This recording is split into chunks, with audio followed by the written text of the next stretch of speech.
આજે નાહી ધોઈને મસ્ત તૈયાર થઈ ગયા હતા અને અમારે જવાનું તો મારા નણંદના ઘેરે વાસ્તું હતું.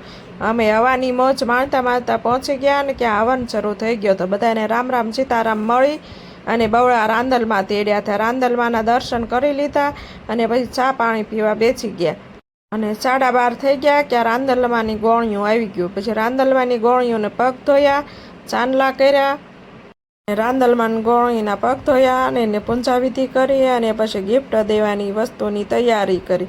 નખની શીશી, ચાંદલો, બંગડી અને એક વાટકો અને ડીશ આપ્યા અને ક્યાં બધી ગોળીઓને જમવા બેસાડી દીધી અને બે જમી લીધું એટલે એને પછી ગિફ્ટ આપી દીધી અને ક્યાં કૂતરો વાટ જોઈને બેઠો હતો. મારે પણ જમવાનું બાકી છે અને કૂતરાને જમવાનું આપી પછી અમે પણ જમવા વહી ગયા. પછી અમે પણ જમી લીધું.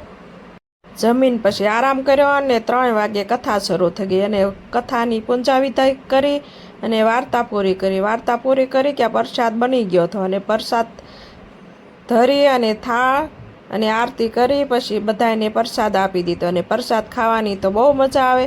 એને કથાનો પ્રસાદ પણ બહુ મસ્ત બને છે અને અમે પણ પ્રસાદ ખાઈ પછી મારા નણંદ પાસે રજા લઈ અને અમે બધા નીકળી ગયા.